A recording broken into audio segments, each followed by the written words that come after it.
Hello and welcome, everyone. My name is Vincenza, and I'm here with Ivan. How are you, Ivan? I am well. Good morning. How are you? I'm doing wonderful. We are here for a Good Morning Wilmington exclusive interview There we go. with celebrity chef Robbie Jester, who is the winner of Netflix series Pressure Cooker. So we are super excited to be with everyone. Let's welcome Robbie Jester. How are you, Robbie? I'm feeling pretty good. Pretty good to be me right now. Right. Congratulations. Thank you so much. Thank you. Oh my It's gosh. it's been a secret to keep for a while, but I'm glad that it's all out. We can share it all with everybody now. So. Was it a hard secret to keep? Oh yeah. Oh yeah. The hardest. Right. But I love my family. I love my friends. I love the state. I love to just be able to share it. That's like the hardest part of keeping that secret. It's like not my excitement for myself, but just like wanting to share it with everybody else. Right, right. And just for the viewers at home, Pressure Cooker showed up on Netflix. Yep. It was, I think, was it 6 chefs?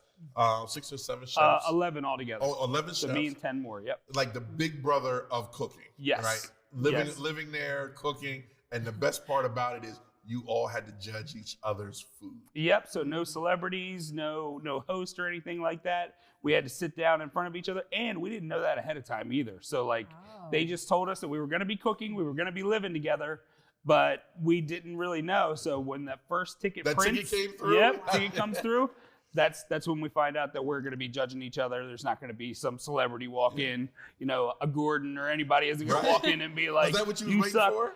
We had no idea what to wait for. Right. They And as literally say, kept us in the dark about it. Expect the unexpected is what they say on Big Brother. So I'm sure that was the same mentality, expect the unexpected. Yeah. So when you were told in that moment that you were judging each other, how did you feel in that moment? So pretty good, because we all like food. So it's like, okay, you're being judged by like your peers. Okay. You're all going through it together. So you're basically in the same sort of mind space. Right. So I liked that part of it. But then chefs are known for having very assertive personalities and very passionate opinions. You saw that. And you saw that. And you know what? When it's going your way, it's great to have a passionate opinion. When it's not going your way, Right. it doesn't feel so good. So there was some nervousness there, but also just a feeling of comfort. It's going to be honest. Yeah. They're going to like my food. They're not going to like my food. And you can see it when they first walked in, Vincenza.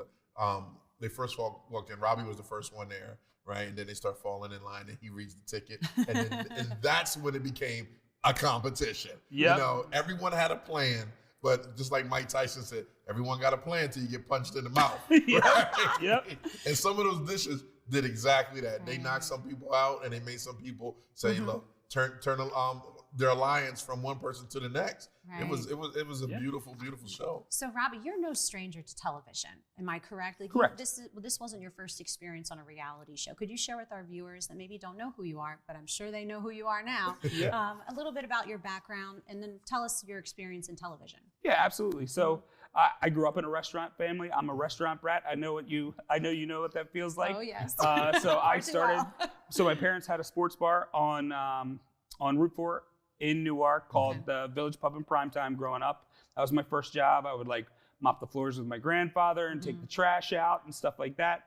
Then we had a seafood restaurant in Maryland called the Harbor House, and I worked there from 12 on until we sold the restaurant. I went to the Culinary Institute of America, came back, worked in kitchens, the Hotel DuPont Country Club, Toscana in Wilmington for 8 years. Then went on to open, several restaurants: Stone Balloon, Limestone Barbecue, Expectations, and then now I am, owner of my own Pizzeria Mariana, and then my private chef and catering business, Ingest Events. Nice. So clearly your resume is impeccable, and you're no stranger to the kitchen. Right. Yep. So I guess it was only fitting, because I look at, whether you're a chef or in the hospitality industry, I look at dinner service as a live production. Right. Yeah. And it's, the show, the lights are on, it's showtime. Right. Yep. So put us on television, we know how to put on a show, right? Yep. Because we're so used to the live production and whatnot. So when you had the opportunity to experience television, what was that like? Tell us a little bit about the your experience in reality television. Yeah, so originally the first show I was ever on was Guys Grocery Games. Okay. And when you're running through a grocery store with 40 minutes to make 4 plates and you have $11.99 and coupons, like it's super stressful. But the beautiful thing about adding that stress is it allows you to just kind of be like who you are. You have the task at hand, you have to focus on that. So there's not like a whole lot of fluff. And I from my personal experience on TV originally, like we all see like TV and shows like that depicted in movies and stuff. It's like mean TV people and all this stuff. Right. And what I experienced was like this like family unit that's going together to like tell stories. And I really thought that was beautiful. So I got that sense on Guys Grocery Games. I was lucky enough to be invited to go back and compete 2 more times on Guys Grocery Games. And then with Beat Bobby Flay, the same thing. They're there to tell a story. As a chef competing on that show, the story is you. It is you and your background and your journey through, in this case, beating Bobby Flay. But it's very much different in those like one day, one episode sort of things than it is living reality 24/7. So different experience. Yep. So if you had any kind of walls up or shields up, they come down when you're living in that house 24 hours a day. And with that, with reality TV comes a bunch of challenges. What was one of the biggest challenges that you came across on in living or cooking? So I would say living is the lights every day are based off of the group. So if the group isn't ready to go to bed, it's not lights out time. So you kind of like learn to time your day out to be, but there were a couple times they gave me the nickname Dad on the show because I'm trying to go to bed at like 9 o'clock and they're trying to stay up partying, and I'd walk out in the morning the next day. I'd be like, you know what, you guys are grounded. You were up all night, the lights never went down, I couldn't sleep. But living in there, that was the most challenging thing. I mean, I think for the cooking competitions, you want to be as creative as possible, but you also have this time period that you have to fit into. And like sometimes those things don't match up. You have these grandiose ideas about what you're going to do, but if you're not flexible in the moment, it doesn't make it to the plate. So you have to figure out that balance. Right. What do you think was your secret to your win? Do you think that you had, something that you saw and were able to identify in that moment once you had an opportunity to really get to know your competitors, because it became a competition within the house right away? Were you able to kind of figure out, okay, what's my secret to success in this big win? So I would say 2 things. From a chef perspective, it's the fact that the food that I love to make is food that people love to eat. And it's not necessarily, the food that I love to make is not necessarily, 15 techniques on one plate with the tweezers out and everything like that. I love food that you like. It can be fine food. It can be a beautiful Italian pasta dish. It has technique, but it's also something that you could eat more than once a year, more than twice a year, stuff like that. So as a chef, I found it an asset that I make food that people want to eat and want to eat more than once.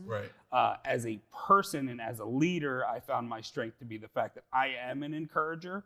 I am someone who honestly looks to each person that's on my team or otherwise and tries to find the best in them. So in this show, I became that encourager. You don't see a lot of that. You see a little bit of it. But that was like, relationships are important.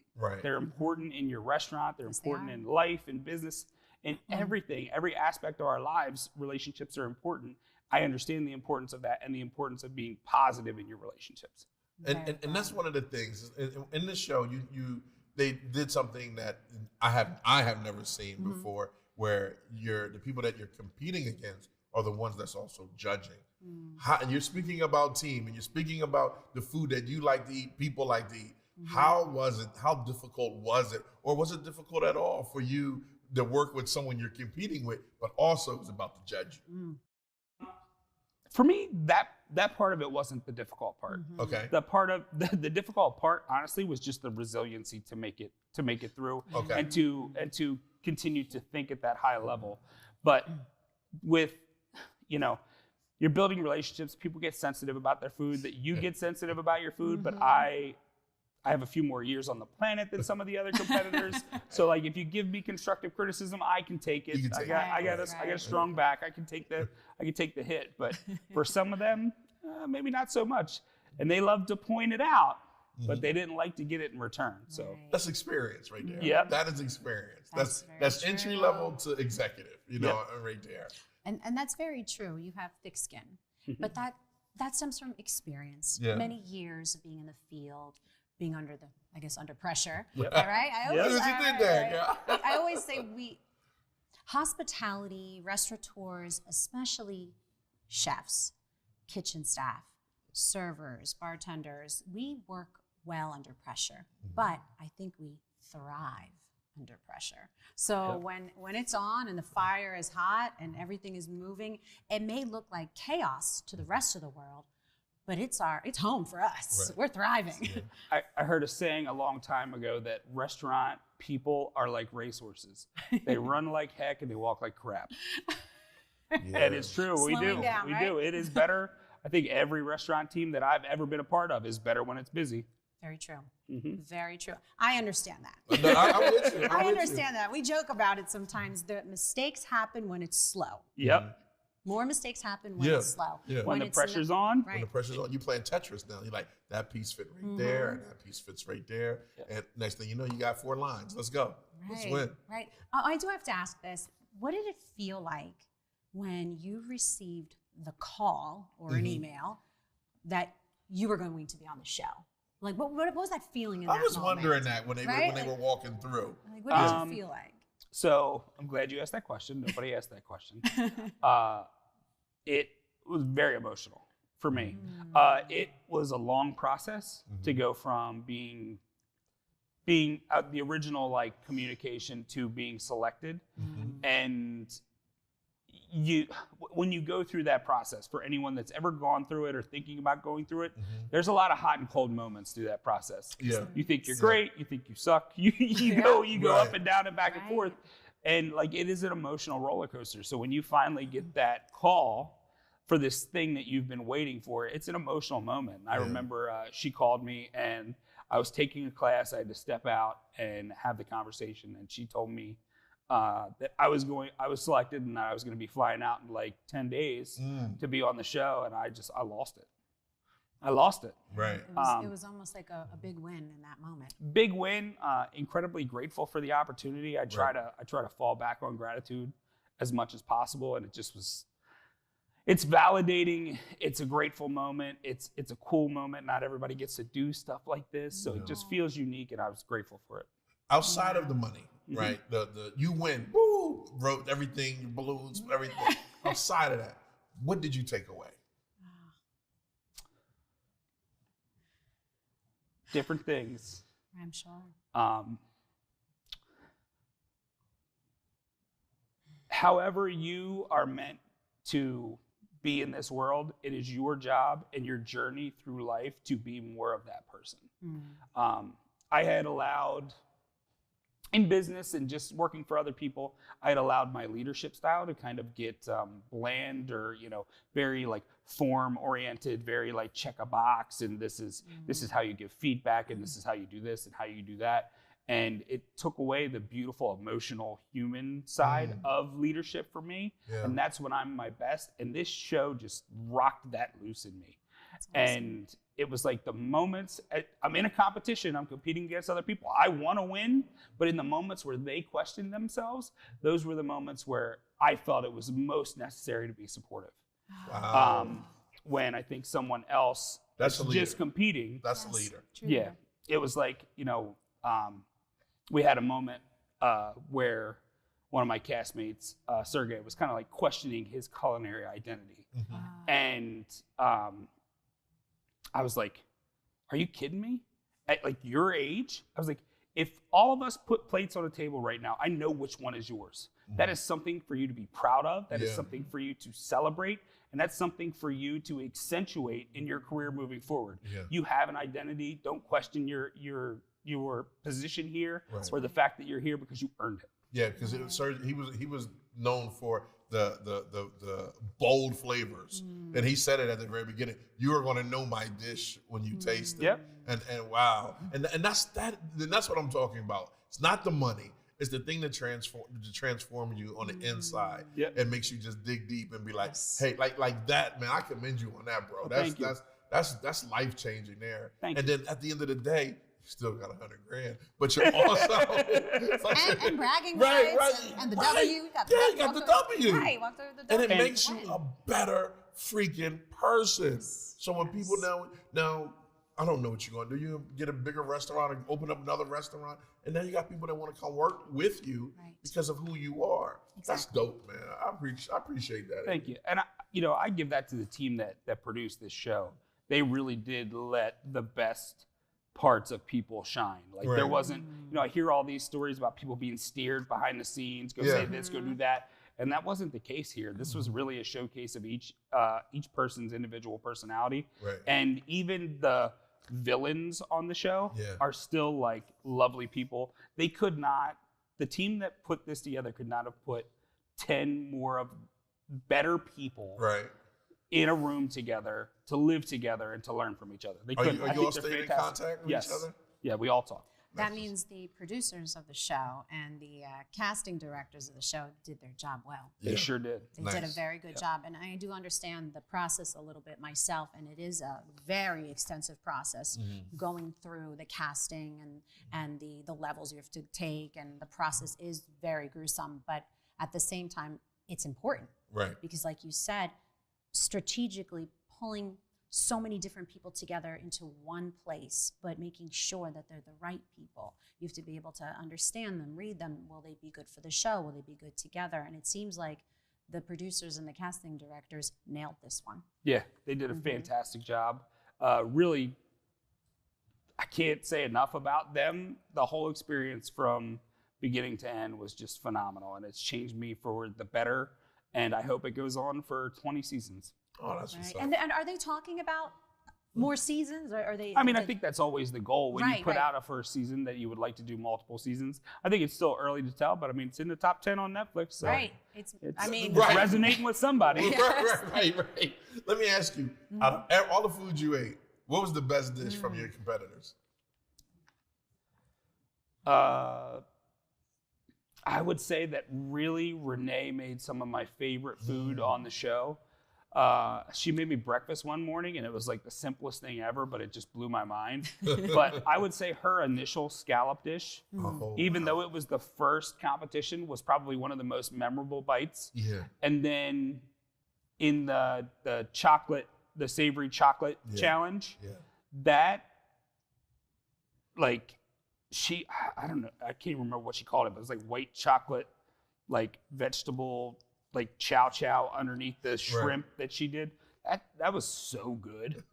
It was so good. Well, the fact that you're still talking about it was definitely memorable. Like I was like rethinking it, and I had a chill go down my arm. Like, it was so good. Oh man, that's See what food does to someone, how it could change your not just the way you feel, the way you think. It captures all your senses, that to the point where it was so memorable. Yeah. And you're a chef, and you've been doing this for a long time, and for someone else to just make you remember their food and their artwork and their experience, what they did, and the fact that they got you, that speaks volumes about who this person was. So I'm sure that, and I'm sorry to interrupt, I'm sure all of the chefs that were on the show, even though they didn't walk away with the win, just being on the show was an honor. Yeah, and absolutely. I think they all won. I mean, to have this platform to showcase their abilities, I think it was a stepping stone for each and every one of them. I think so too. It was definitely unlike any other cooking show that you witnessed before. Competition that you witnessed before. It was nothing. It was totally different. And that was what drew me to it originally, was that the fact that this was a wholly new concept, and they really wanted to show the humans on the other side of the jacket, if you will. And I think that you can probably relate to this a lot, but like food is so situational and it's so emotive that, like, if you have the right thing in the right time of year, wearing the right clothes with the right people, it's just something that you remember for the rest of your life. Very true. And you just feel an attachment to those people that made it for you.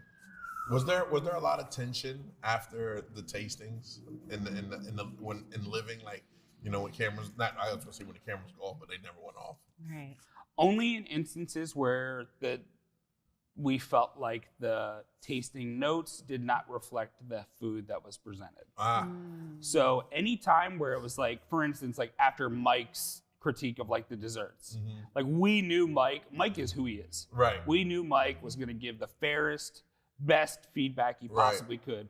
So when you get his feedback, you're like, okay, well, like, this is all based off the food. Right. I'm good. There's no tension between me and Mike or whatever. Like, I get third, no big deal. The few times, and I'll let everybody watch it, but the few times where it was maybe about something a little more than what was on the plate, then it got a little tense. Got a little, got a little heated. Right. There's a moment with me where it got real heated. It got a little spicy, but there you go. I like that. Spicy. We're gonna use Got a those. little spicy. Right. Spicy. I like that one. That's good. I like that. Usually we say passionate. In my family. But when you talk about food, spicy. Spicy. I like that. Yeah, we got a little spicy, but at the end of the day, that's gonna happen. Yeah, when you got a bunch of chefs in a room, right, I mean, come on, everybody, and I'm telling you, when you watch it at home, there was a lane for every chef, from the executive chef to a personal chef, and it was the guy, I can't remember his name. He said he didn't go to college for it. He learned Brian. Like they threw him to the wolves, like fillet of salmon, or do something with a salmon. And I screwed it up the first time, and the second time I knocked it out. Yeah. It's one of my favorite quotes from the show. Yeah. And that's like so much about like even if you go to culinary school, right? You have one day to learn fish fabrication, one day to learn this, one day to learn that. And if you weren't physically standing next to the chef teaching you, you may not get a lot of practice at that. So when you graduate, you get into cooking in professional kitchens, you're gonna like be put in front of something that you kind of know how it's done, but not really. Right. And you're gonna screw the first one up, but then after that, you should be able to figure it out. Right. Or the second one, but at the same time, or the third. But that's the beauty of the restaurant industry, right? And even not just in the kitchen. I think the restaurant industry as a whole, that you really don't have to go to school to be very successful. But at least learn the fundamentals. Right. It's encouraged. It's encouraged, and there's nothing wrong with education. We're all about education here. So in any field, education is key for growth and development. But at the same time, with the beauty of the restaurant industry, you don't have to go to school. It's not required. Yes, it does help, and it brings the value of what you're offered to the table up. But at the same time, the beauty of the restaurant industry is that you could walk into a restaurant with zero experience and learn. And there's room to grow. And that's the beauty of the restaurant industry. Whether you're in the front of the house or the back of the house, there's room to grow to the point where you can grow and own your own restaurant if you really learn the ins and outs of what it takes. And that the best way to learn in the restaurant industry is to be thrown in the fire. There you go. Yep. Really. And I think, especially in Delaware, I grew up in a very rural area of Maryland. Like, we didn't have culinary arts in high school. We had home ec. And I steered clear of home ec because I was working Kent County High School, Kent County, Maryland. Shout out Kent County. So I grew up there. And then in Delaware, we have incredible culinary programs and management programs throughout the high schools that I feel like it just puts all these kids on a jumping off point when they get out. So it's even more, where it's a part of the high school culture as much as it is here, it's even more or even less necessary to me to take on formal training after that, as long as you make the right decisions on where to work and who to work for to learn from. But once you have the basics, it's like, and even culinary school, it is a jumping off point. If you never jump, you're not going to make it. Right. If you don't continue to learn, then all you're ever going to know is meatloaf and mashed potatoes. And nothing wrong with that, but like if you want to take it seriously, you got to always be learning. What was your favorite challenge? What one just said, I got this? I liked the monochromatic challenge. I didn't think that I would. Okay. But when I got into it and I started like rounding out the flavors and thinking about those dishes as a whole, I really liked it. Other than that, the dessert challenge, I do consider myself to be better than the average savory chef at pastry. So I liked the dessert challenge. Mike didn't like my brulee pecorino, but looked good to me. Hey, salty sweet, it made sense to me. We all tasted it. We thought it was good. Right. Mike didn't like it, whatever, but I still enjoyed the challenge. Still got the 100K. Right at the end of the day, you still won. Yep. So throughout the show, I'm sure it was difficult to be away from family and friends. I'm sure that was probably, to me, I put myself in your shoes. That would be probably the 3 weeks. I don't know if I could do it. You know how I am with my family, right? So I'm sure for you, it was probably very difficult to be away from your family. And I know that recently married. Congratulations. Congrats. Thank you. Congrats. I mean, Thank you. I'm sure your wife was extremely supportive. Yes. I'm sure of that. And because I've had the opportunity to meet her, lovely woman, Nice. lovely. And it a team right there, Right. Yep. powerhouse right there, Yep. both of you guys. What was that like to be away from family, especially after just getting married? So we were engaged when I filmed. We got married in October, but being away from her was the hardest thing ever. Oh, wow. And if we hadn't parted on supportive terms, it would have been the worst. But I just knew that whatever I did, she was going to be proud of me. Right. And then we got the opportunity for her to be on one of the episodes. So she got to come out and support me. That's what's up. That's what's up. See, the family's everything. Yeah. And I'd have hit mine without deuce. See you in 4 weeks. You're so funny. We only filming 3. See you in 4. I can't. He's terrible. But Robbie said it perfectly. He left with terms of, I knew that my support system, my rock, has me. Was And that the juice that you need? I I'm think- sorry. I Was think that the juice? That was it. She comes and you're like, oh, I'm going to tear this kitchen up. So I'll be honest with you. Like when the episode came where her and my mother were there, Right. like I was pretty much out. The energy was wow. was gone. Okay.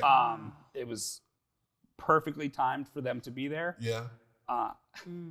There's a teary scene between her and I on the show, and Touching.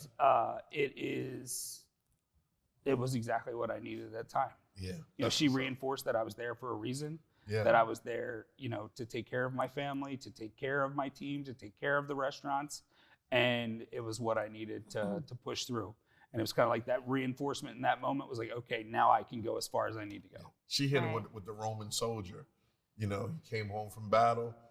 She loved him up, patched him up, told him how important he is. Get your buddy back out there and fight some more. Well, he went out there and won $100,000 on Right. Yeah. Right. It's That's just- what's up. And the fact that I'm sure you weren't anticipating that moment, but it was just what you needed. Like Yeah. to see that, to hear her voice. Okay, this is what I need. Keep fighting hard, because it is a competition. Yeah. And mentally taxing. Yes. People, think about it. If you're competing in general, it's already hard. Now put yourself in a reality show on television, sequestered from the rest of the world, no contact, no cell phones, nothing. Right. It's harder. Yeah. So just that little, just the sound of her voice, I'm sure was what you needed to hear for your mental state to keep fighting harder. Yeah, I mean, even for me, just her being near me was just, she's just that person. She just gives off that energy. There are times where it makes me feel guilty because she gives off so much of that positive energy, and I'm like absorbing it that I feel like I'm taking from her. Wow. No. She's one strong lady. Yeah. And she $100,000 up. Yeah. I'm sorry, I keep throwing that in there. Oh, what was that plane ride back, coming home, and like, I just won? Like, Surreal. yeah. Honestly, kind of a little bit numb at that point. You go through so much. Oh, yes, an emotional roller The coaster. confetti cannons go off and all that stuff, and you're signing things and packing. And by the time I got on the plane, I was like, "Did this really happen? Did that really happen?" And I Kid got from home, Newark. and it was like the same thing. Did this really? And like I waited so long to like share it with everybody that once it's finally out, it's like, oh, it did happen. I've got evidence now that this thing really happened. Right. So what's next for Robbie? Oh, like yes. you come back, you're champion, right? Netflix champion. The business is doing well. What's next? For me, it's just, I'm going to take the time and the resources right now to just focus on being better at everything I do right now. I'm going to make the pizza shop the best it can be, make sure that Pizzeria Mariana is pillar of the community that it serves in, make sure that we're serving awesome food all the time, building my private chef business and my event business to be the exclusive event business I know that it can be. And then I will save some of that money to prop up whatever the next thing ends up being. But I think it's important right now, whereas a lot of people would be like, I'm going to jump into a food truck. I'm going to jump into another restaurant. I'm going to jump into that. It's just to get great at what I'm doing right now. Focus on that and let the next opportunity be built on good roots. Stay the course. Yep. I like that. Yes, I like that too. That's smart. I think that's a smart move on your part, because if you think about it, you just came back from this, I guess, an intense opportunity. Right. Yes, a phenomenal opportunity to be on a Netflix series, Pressure Cooker, and the first series for Netflix, but winning, but coming back from that, you already have a lot of responsibilities owning a restaurant and a food establishment. So that's already, you have a lot going on. So just staying the course, I think, is so smart for you, not just for you, for physically and mentally. Yeah. So I think that's very smart of you. More More people should do that. I really do I- believe that. The time will tell, but I agree. I think more people should do that. Yeah. And you're just all of your emotions are just so at the forefront that making like life-changing decisions right now is probably not the smartest thing. Yeah. Yes. I don't want to lose the momentum, but at the same time, I don't want it to carry me into a brick wall. I'm so excited to see you in a year or two to come back and be like, hey, what you got going on now? Right. Just to see, because when someone goes through trauma, they change. When someone goes through a level of success, it changes, right? Good or bad. It could be anything, right? But just hearing your story, and like you saying, it changed me from the inside. That's a different change. Yes. That is a different mentality. So I'm super excited to see where you're going to be in the next 3 to 5 years. Thank you. Man, Me too. That's going to be a hell of a journey. And we wish you well here at DETV, bro. Thank you. And again, thanks for having me. I appreciate it. This has been lovely. It's lovely talking to you anytime. All right. Robbie, well, I want to see you in the DETV at the other studio. That's what I want to see. Hey. Oh, yes, that's right. I want to see. We can taste it up. Let's go. There you go. I like that. Tasting it up with Rob. He done came and got a whole show. Did he just pitch a show? He just pitched the show. Tasting it up with Robbie Jester. I love it. All right. Thank you for tuning in. Real quick, tell people where they can find you. Yes. Yeah, so you can find me on Instagram, Robbie_Jester. You can find me at the pizza shop some days. I'm going to start doing some weekend specials and stuff like that, where I'm going to be present every single weekend. That's pizzeriamariana.com. I have robbiejester.com if you want to book me as a private chef.